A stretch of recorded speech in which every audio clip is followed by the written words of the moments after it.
Welcome to DLN Xtend, the show where we recap the events of the week on the various Destination Linux Network shows. These include Destination Linux, Ask Noah, Linux for Everyone, This Week in Linux, Das Geek, Tux Digital, and Zebedee Boss Gaming. I'm Eric, a web technologist, Linux, and open source aficionado, and all-around tech guy. And I'm Nate, a Linux, fitness, and vintage tech enthusiast with an almost unhealthy obsession with the OpenSUSE project. When we launched, we only had an RSS feed, but since then, we've expanded to Apple Podcasts, Google Music Play, Overcast, Pocket Casts, and Spotify, so you should be able to find us wherever you listen to podcasts. And some of those I never even heard of until today. But other people have, and that's what's important. That's right. So as part of some community interaction, I read on the discourse that we have too many choices to interact.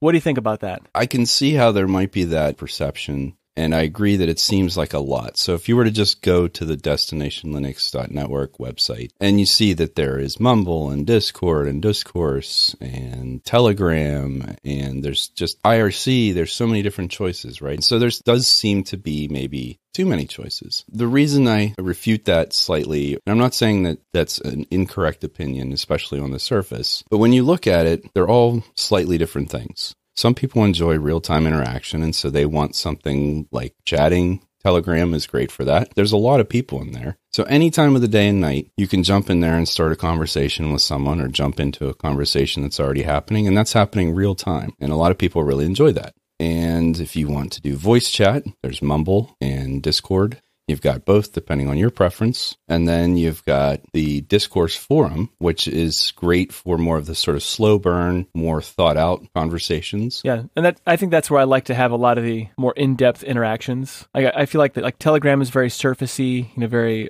superficial discussion. And I think that there's just a better quality of discussion with more thought out comments. Well, and if nothing else, I think you can look at Telegram. Unfortunately, even though there is a search function, there is so much volume of chat in there, and there are multiple conversations happening simultaneously. Sometimes it can be very challenging to keep up with that because, yes, you can search for things if you know exactly what you're looking for, but let's say in a given day's time there's 500 messages, which it might even be more than that. If I come in at the end of the day, the prospect is that I have to then sort of read through all of that. So Telegram for me sometimes is not the greatest option. But if I want to reach out to someone and I want to talk to them in real time, I know I can do that. If there is a conversation happening already, I can jump into it. And those are all good things about Telegram. But in terms of like a discussion, to me, Discourse is so much easier to read because it's threaded. There's single topic conversations usually. And there's also sort of a slow burn to it where I can think about it. I can read something, take the time to consider it, maybe even do some research,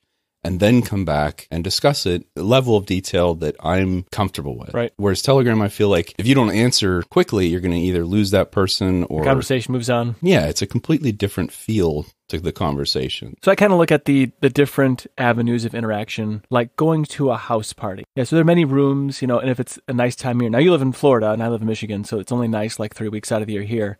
But in Florida, you probably have like a back deck or something of that nature, right? We have something fancy called a lanai, which is basically just a screened-in deck area.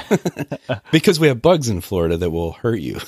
Right, yeah. You have bugs that require, large implements to get rid of. Yeah, I know. So I have a screened-in back porch, so maybe I have a lanai, I guess. But anyway, so I find that when you go to a house party, there's a conversation going on in the kitchen. There's one in the living room, there's one in the back porch or the front porch, depending on how your house is laid out. And you can kind of move from room to room, see which one has, the conversation. That's, your speed for where you're at that moment. And so I kind of look at these different avenues. Sometimes I'll get on Mumble. Sometimes I will be on Discord, and I will always be monitoring the Discourse, well, almost always, or Telegram. I can kind of move from room to room just based on how I feel. And so it's a nice way to shift into the gear that fits me the best for that moment. And so I like having all these different avenues to interact as opposed to just a few options where your conversation just get drowned out by, the masses. That's kind of how I look at it. Exactly. And so you're also equating that to having space, right? Where you're in a different space. Exactly. Of a house and you're with a different group Yeah. So the opposite of that would be when you're in the main room of a house party and there's music playing and there's 30,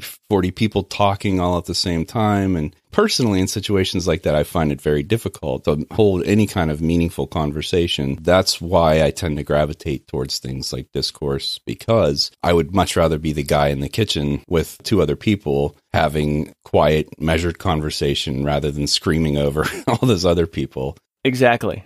That's exactly it. So, but that's us, right? And so other people engage everybody at once, and that's great. And that's Telegram, and that's Mumble, and that's, the ability to get to people and be with them quickly and at the same time. So I see this less as a possible dilution and more of just offering people the things that they are comfortable with. And also situationally, hey, if someone can help me with this problem I'm having, jump on Mumble and we can just talk it out instead of typing.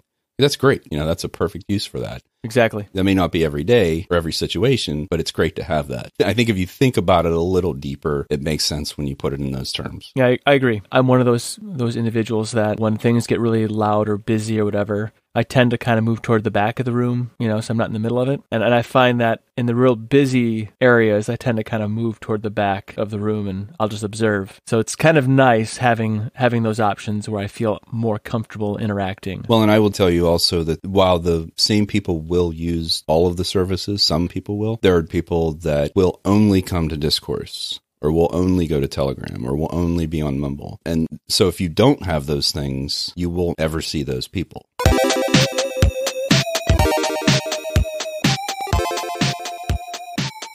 Lukasz from PINE64 came on the show. He talked about his origins with Linux and how he got involved with the Pine project. And I thought that was pretty cool that somebody lied to him about OpenOffice, and that's what got him to try Linux.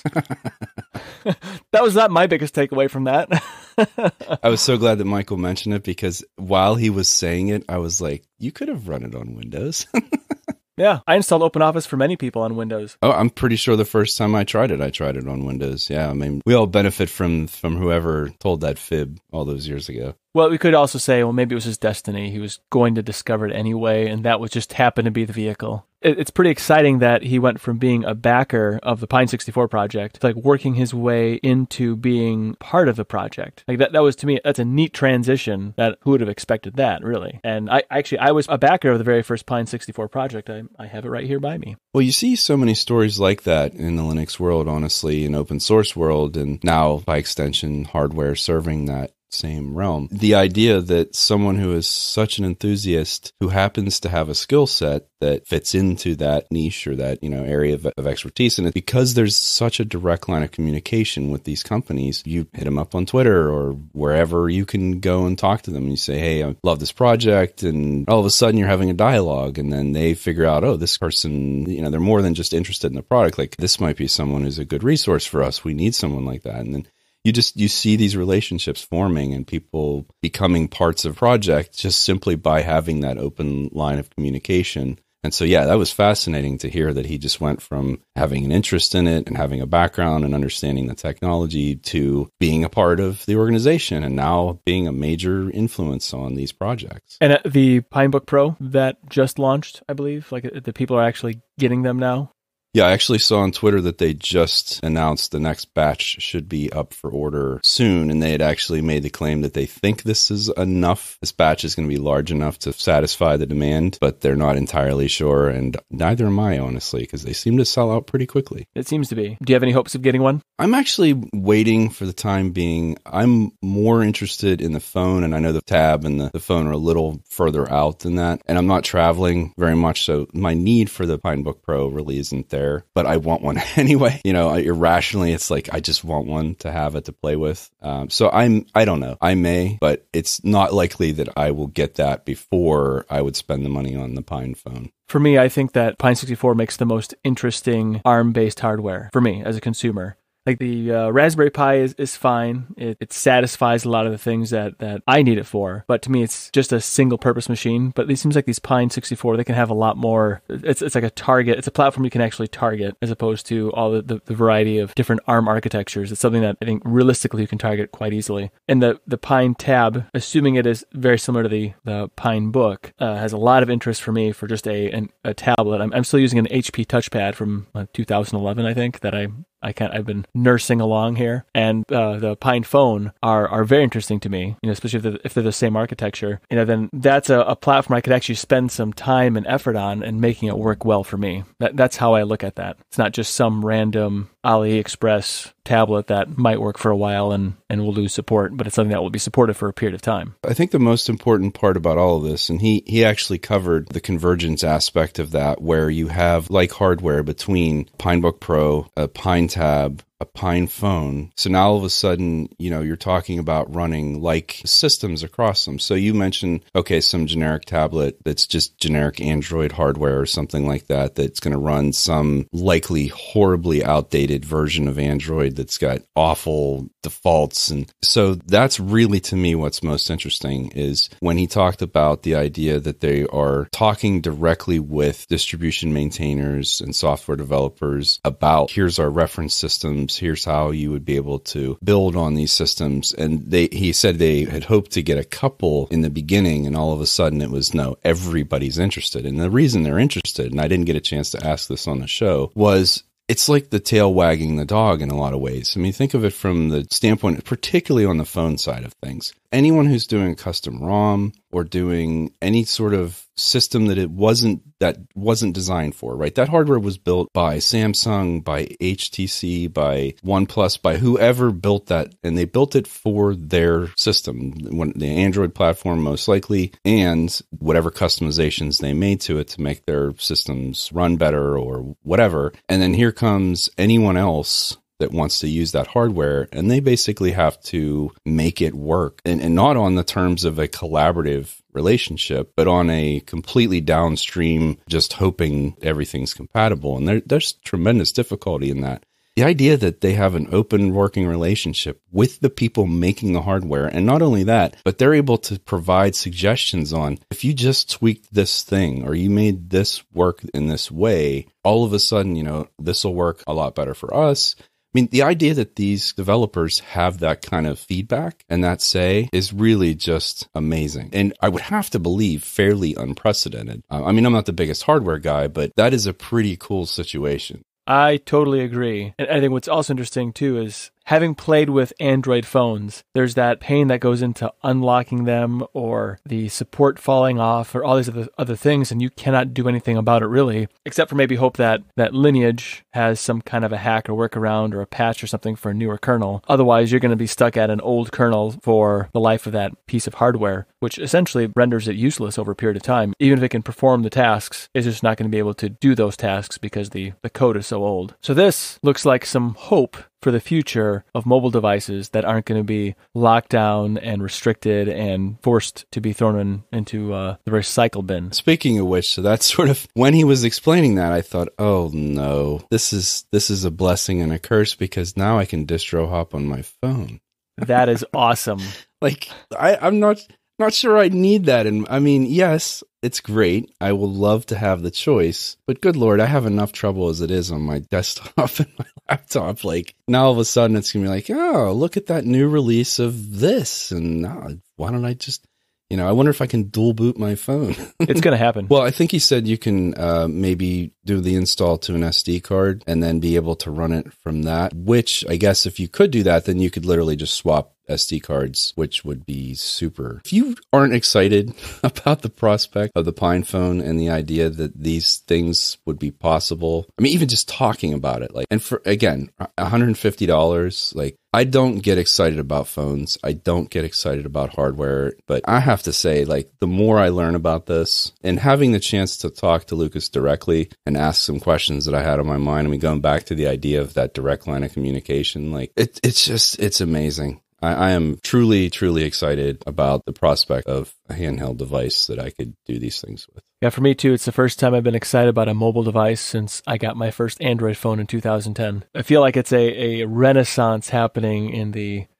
mobile device market. So when I got my first Android phones, one of the reasons I really liked them was because in the beginning, most manufacturers weren't locking down their bootloaders, and you could very easily flash custom ROMs without necessarily worrying about bricking the device or going through all of these crazy hoops to root things. And it was actually a pretty cool experience because I did do that. I would try some custom ROM and maybe it wasn't perfectly what I was looking for. And so, hey, I'd try something else. But at some point that became more and more difficult because those bootloaders were locked down and the prospect of, breaking through them and rooting things and the possibility of bricking a device that I just paid hundreds of dollars for. It was like, I don't know if I'm so comfortable doing this anymore. So we talk about Linux having control of our desktops and our laptops and our PCs, and the idea that we have this flexibility and control, and we have none of that on the mobile device side of things. Yeah, we don't have any of that. A few phones out there have that option, but most of them do not. And if you look at the major projects, UbiPorts and Plasma Touch and the phones that they recommend, I mean, we're talking unimpressive hardware, which they've again had to use simply because it's the only thing that's really easy to work with from a compatibility standpoint. How much progress are they going to make having this kind of hardware available? And I hope that what we see is, like you're saying, is a renaissance of this type of device that gives us that kind of control again. Yeah, I think it is. I think it completely is a renaissance. And really the phones that have been targeted, I've actually purchased a couple of those, the Nexus 5X, Nexus 6P, and I have a Pixel, but that Pixel's locked down actually because it's a piece of garbage as far as I'm concerned. But those are powerful enough to do anything I need to do. I mean, really, what are you doing with your phone? I'm not trying to do the same things as a PC, so how much power do you really need? And I think that the Pine phone, with what they're speccing it out as, that's going to do everything I want it to do, and there's no way any of my kids can install Pokemon Go on it, and so I'm totally excited about that. That was actually a point that I brought up. Well, two things there. One was I had the question since they announced the 150 price mark was, is that going to be good enough? Will that hardware be powerful enough to actually do something meaningful with it? And I agree.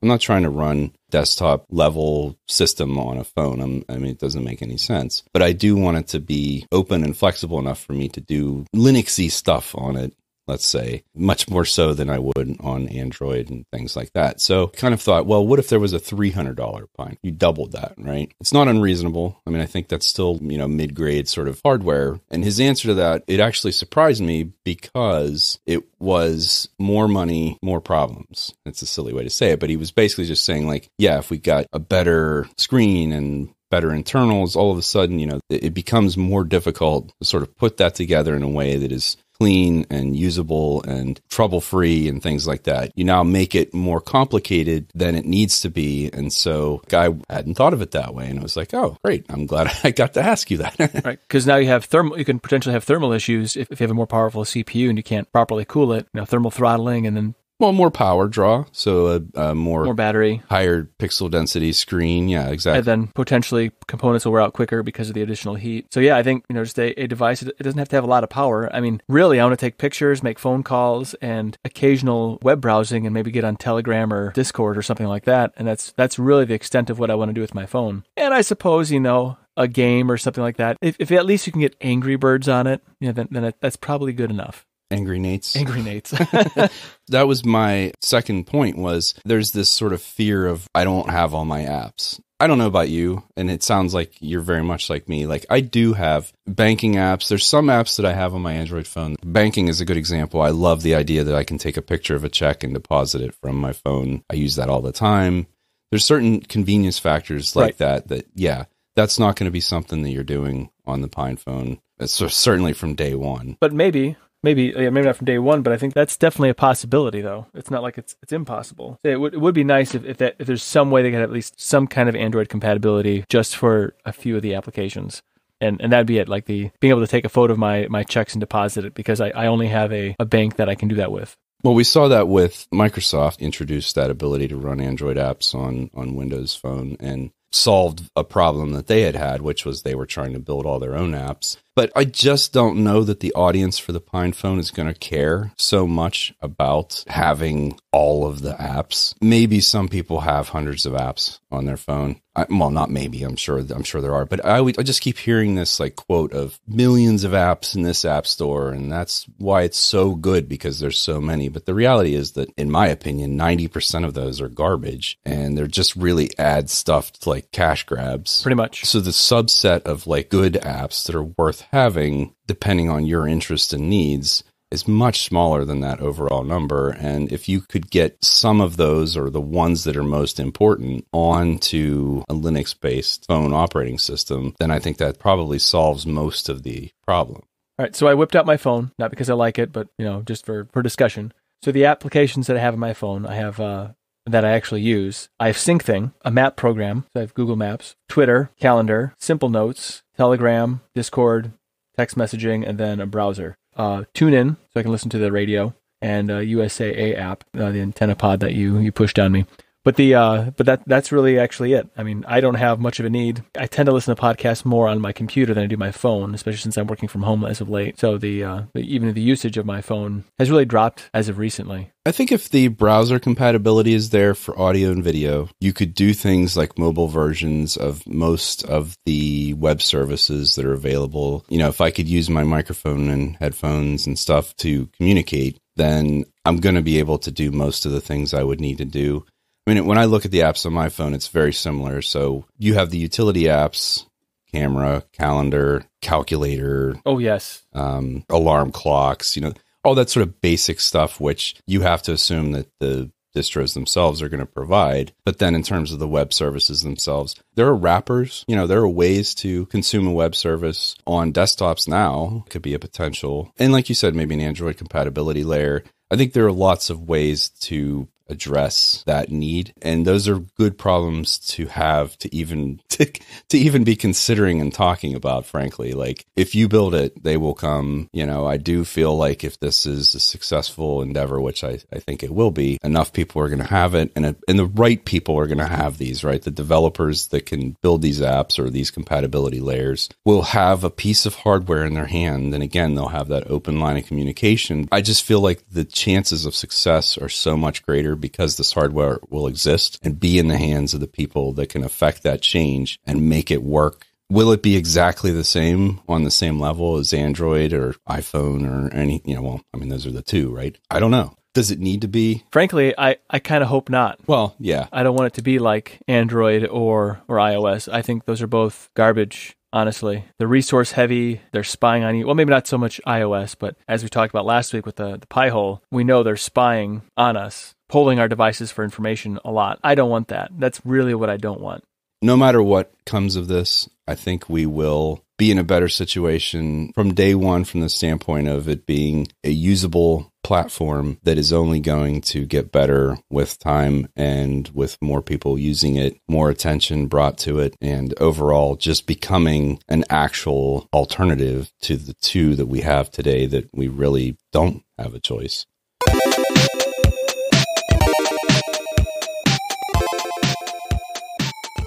This week on DOS Geek, Ryan had a Microsoft Surface Go tablet, and he was looking at Windows 10s, the disaster that it is. Have you ever played with any of the Surface-type devices, like the Surface Pro or anything like that? The one that I've interacted with, and this was a couple years ago, was pretty impressive. Just from a hardware standpoint, just from the fact that they shoved an entire x86 system in this really small form factor that was running a full version. Now, this was the full version. That's the big difference here. It was running Windows 10 Pro. It was my manager at a company I was with, and she had this tiny little device with a flip-out keyboard. I was hugely impressed by that, simply from that perspective, that it was fanless. It was a really well-made piece of hardware that ran a full version of Windows. And if you're in that situation, I see that as being like an amazing option to have if you're someone who needs that mobility, but it doesn't necessarily want to sacrifice on quality and performance. So really, it's on par with, let's say, the iPad Pro then. Same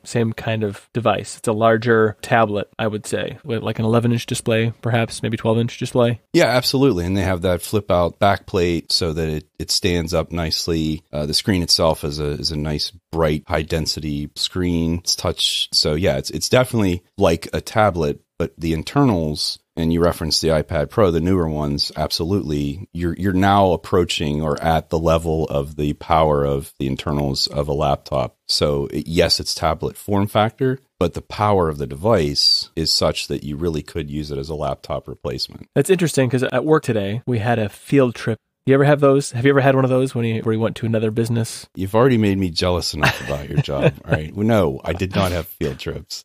Okay. Well, we had a field trip today. Went to, because I'm in the appliance manufacturing business, and went to a local special machine automation manufacturer to try and solve a manufacturing process that we are working on. And I was walking down all these different workstations along the side, one of the walls, and I saw tons of these Surface Pro-like devices. I mean, they were in some kind of a dock or something hooked into large displays and so forth. And I got to thinking, because, I saw Ryan's video, and I'm like, well, there's got to be something to these devices. If they're using, these Surface Pros like laptops, I mean, just full-on laptops, there's got to be something to these. I would love to see plasma on one of these and how they would work. If it would work with the pens very well or the touch or whatnot. Obviously I don't want to have the with the Surface Go issues where you can't install something, so maybe a little bit older. But there's something really compelling about maybe not replacing a laptop, but supplementing a laptop. Sometimes I set my workstation down and I don't really want to undock it to go to a meeting or to go to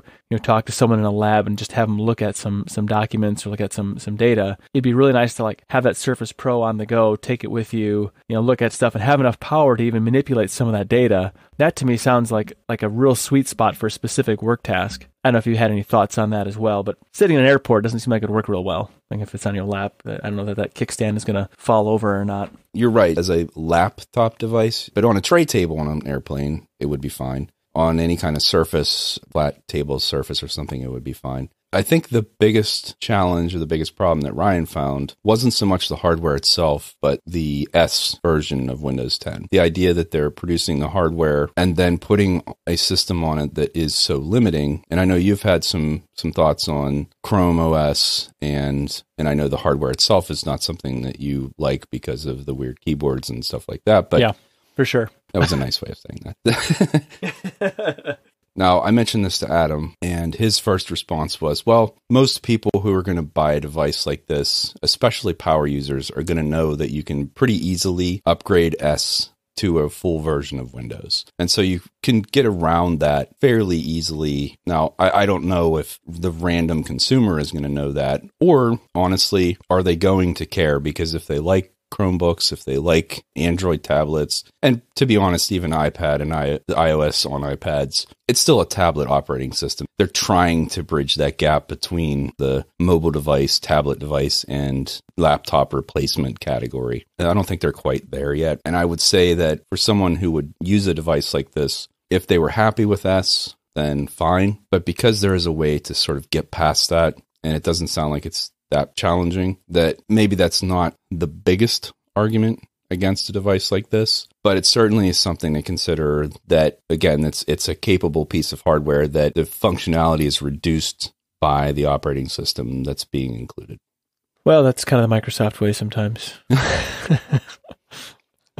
I've had on more than one occasion, I buy a device and I'm very underwhelmed with the default layout of that device, be it a phone, a tablet, or whatever. And I kind of put the Surface Go tablet, based on Ryan's video, kind of in that same category. Device with a lot of potential, but encumbered with poor execution of an operating system. It sort of touches on the conversation we had about the Android devices of old that weren't locked down, that you could pretty easily put a different ROM on, where the implementation of Android that they had and their goofy bloatware that they had installed, like, it was not a great experience, but I didn't care because I knew I could just go get some custom ROM, and it didn't matter. It was the hardware that I was interested in, the form factor, the screen, the battery, whatever it was, and I could then take that device and make it my own by using a custom ROM. If you look at it in those terms, if you're interested in the device itself, the Go tablet, and you're interested in Windows, but you weren't interested in Windows 10S, and you had the ability to then change that, then I think it's much less of an issue. So to your point, yeah, I mean, if the device itself interests you, it has a place in your life and would be useful, then I don't know that Windows 10S is going to be the sole factor that would stop you from having an interest or making a purchase decision based on that. No, it'd be the weird hardware if there's anything weird in it, but it sounds like Linux runs pretty well on it.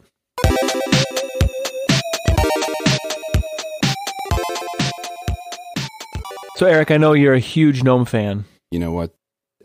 But I do cast a wandering eye towards GNOME every now and then. And actually, for the last month, I've been running it pretty much daily and have had some issues, let's say, that have kept me from making the switch fully. So as I speak to you now, I'm back on trusty Kubuntu and getting my work done the way that Kubuntu lets me do. Well, I would say Kubuntu is a good choice. What I will say is I've never had a good GNOME experience.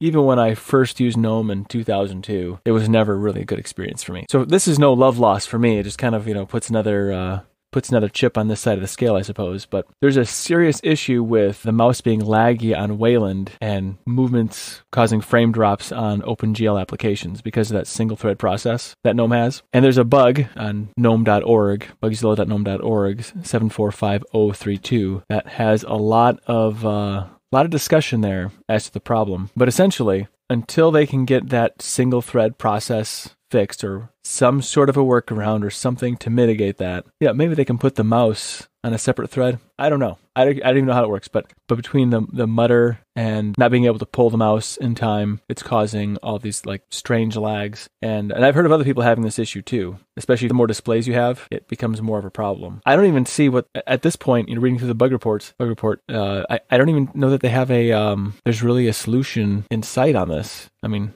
unless if they change fundamentally how GNOME works. And when I said I was running into issues, sadly, that is the limiting factor that I keep coming up against. It isn't performance because 3.34, it runs fine. It's fast, except for it's things like disk activity and those types of interrupts, those system level interrupts. And that's exactly what I was experiencing. So two major factors for me were the performance itself when those things were happening. It wasn't necessarily mouse lag, and I'm not running Wayland, I'm running X. So that's really not the contributing factor in this case for me. It was mainly disk activity. And the behavior I was seeing was that basically my system would stop working, and ironically, it wasn't my mouse. I could freely move the mouse around, but none of the windows would respond. Like it would just sit there and wait until that disk activity stopped, and then it would resume functioning. Is that specific to me? I don't know. I'm on fast SSD disks and NVMe, and I cannot think that it's a true throughput issue because I don't have that on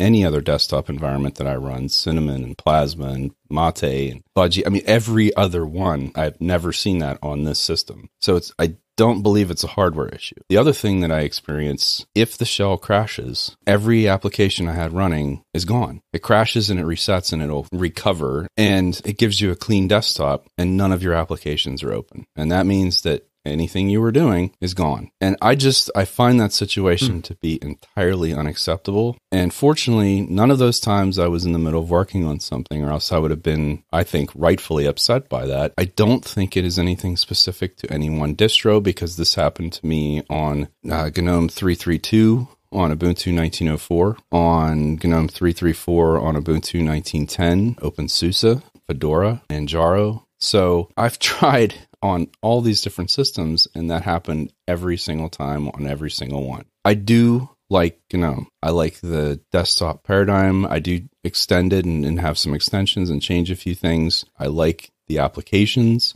I like the GTK implementation of the theming, and there's so much good and so much positive, but I cannot use a system that I don't trust to crash on me. So it looks like right now the solution for that is don't run Wayland until they get that fixed. Wayland is just not possible. Well, this specific bug, but I guess my point is that that has nothing to do with me, because that's not the behavior I'm seeing, and right. It all comes down to what you brought up in the beginning, which was that architecture that underlies all of this. I feel like 3.34 has brought us to a point where it is as optimized as it can be. Yes, maybe potentially there are some more small gains that can be made, but certainly all of the low-hanging fruit has been gathered. Now we're faced with a situation where they either have to continue to find ways to build around this issue, or they need to go back and really look at a way to split out these processes and make this a multi-threaded system. That potential for me to have the shell crash on me and lose all of my work just can't happen. You lose all the benefits of Linux at that point, the stability. The whole reason I run Linux is because I can count on it to just do what I want it to do all the time. Well, almost all the time, but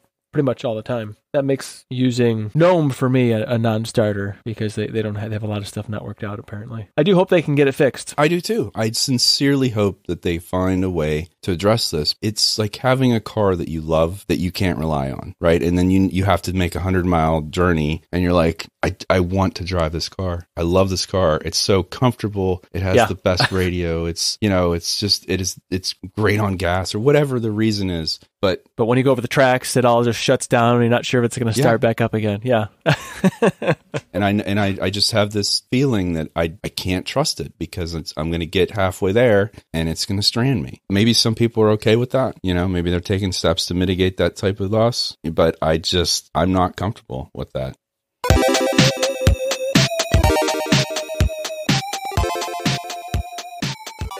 We'd like to continue this discussion with you on Telegram and Discourse, Mumble, or Discord. Visit the DLN website for information on how to connect to the social channels and also on shows and creators at destinationlinux.network.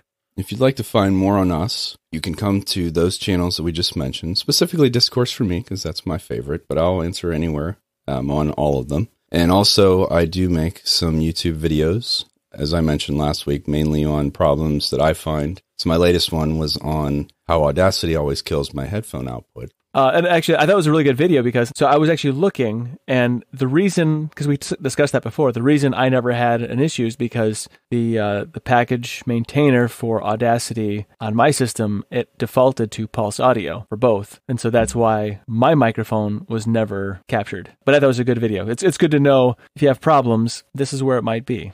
Absolutely. And it is such a silly thing that had I taken the time maybe to dig into it and really understand what was happening, I could have just spotted it and said, oh, well, of course that's happening. But I didn't, and I would just lived with the frustration of it for quite a long time. And so those are the types of videos I like to make. I find a solution to a problem I have, especially one that's been bugging me for a long time. And that was a nice short one. That was like 5-6 minutes long. So I try to keep them short to the point. And so that's where I get my other stuff out there is on YouTube. So check it out if you're interested in that kind of thing.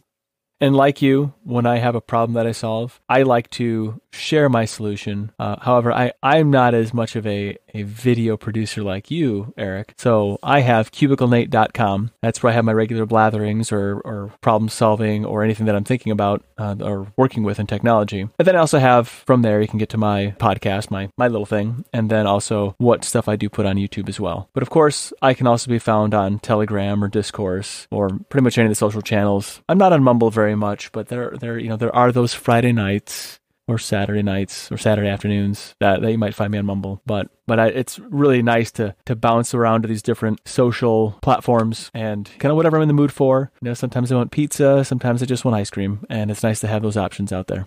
Absolutely. Well, thank you for joining us and taking the time to come and listen to our podcast. We really appreciate it. Oh, wait, did I say that wrong? Appreciate it. Your feedback. So subtle. Yeah, I'm Mr. Smooth. That's right. Your feedback is welcome. We would love to hear about your experiences, not only in the Linux world and the Linux community, any of the feedback that you have on this show, and then in particular also the DLN network shows. If you have any ideas for topics, things like that, ways that we can improve the show, we'd love to hear them on all of those channels that we just mentioned. And until next time, I wish you a pleasant week. See yous. Thank you. Sweet.